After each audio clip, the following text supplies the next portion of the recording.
গেছে, তাদের তকদির বেড়ে গেছে। না হলে শেখ হাসিনার আমলে আমরা ব্যাংক ট্যাক্স থেকে মুক্ত হতে চেয়েছিলাম। আজকে 6 মাস যেতে না যেতে 100টি পণ্যের উপর কর চাপিয়ে দেওয়া হয়েছে। তার কারণটা কি আমি জানতে চাই। আপনাদেরকে বসানো হয়েছিল দেশটাকে সংস্কার করার জন্য, জনগণের দ্রব্যমূল্যটা প্রথমে সংস্কার করার জন্য, রাস্তাঘাট উন্নয়নের জন্য নয়। হেলিকপ্টার করে 100টা কম্বল দিয়েছেন আর 1 লাখ টাকা ভাড়া দিয়ে হেলিকপ্টারে গিয়েছেন, এটার জন্য নয়। আপনারা সরকারি গাড়ি ছাড়েন, সরকারি পতাকা ছাড়েন, জনগণের জন্য কাজ করতে হলে রিক্সায় চলুন।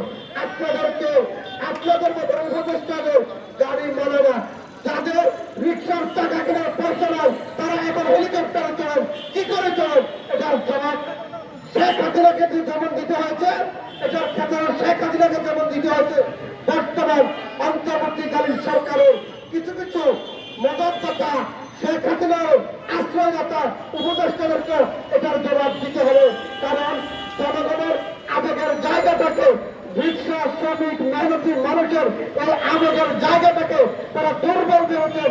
এই আবেগী জাতি যদি আবার থেমে যায়, শেখ হাসিনা পালানোর জায়গা পেয়েছে, আপনারা পালানোর জায়গাতে কোনো কথা কবরস্থানে আপনাদের জায়গা হবে না। রাস্তাঘাটে আপনাদের অস্তিত্ব পড়ে থাকবে, দুর্গন্ধ বের হবে, কেউ আফসোস করবে না।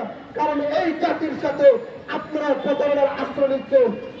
আমরা দ্রুত নির্বাচন চাই। দ্রুত কেন নির্বাচন চাই? তার প্রেক্ষাপট একটাই।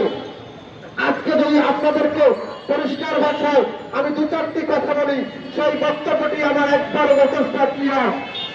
কারণ এই কারণে ক্লিয়ার, আমরা চেয়েছিলাম এই অন্তর্বর্তীকালীন সরকারে যারা উপদেষ্টা হয়েছেন তারা দেশটাকে 2-4টি বছর হাতে নিয়ে জনগণের অধিকারের সম্পূর্ণ অধিকার আদায় করবে এবং কাজ করবে, সংস্কার করবে।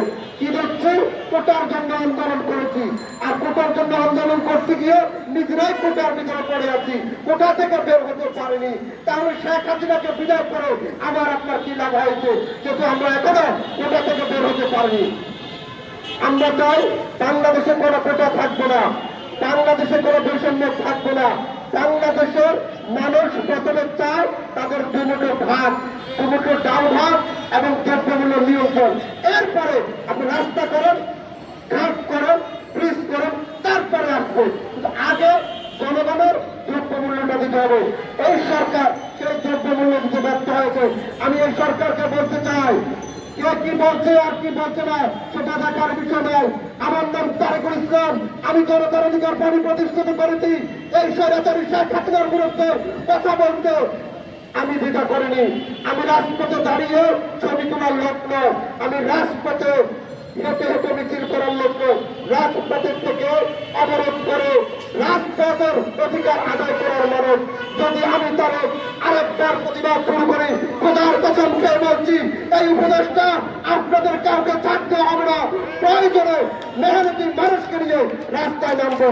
তবে পরিষ্কার একটাই, আজকে সচিবালয় বলেন, আজকে কর বাণিজ্য বলেন, এনপিআর চেয়ারম্যান আব্দুর রব সাহেব এবং রাজস্ব বোর্ডের চেয়ারম্যান জনাব মেজর সিদ্দিক সাহেব 2 দিন আগে অবসরে গিয়েছিলেন। তাকে আবার পুনর্বহাল করা হয়েছিল। কি কারণে করা হয়েছিল? কার ইন্ধনে করা হয়েছিল? কোন উপদেষ্টা এই টাকা পয়সা নিয়ে তাকে আবার পুনর্বহাল করেছে? বাংলাদেশে কি লোকের অভাব পড়েছিল?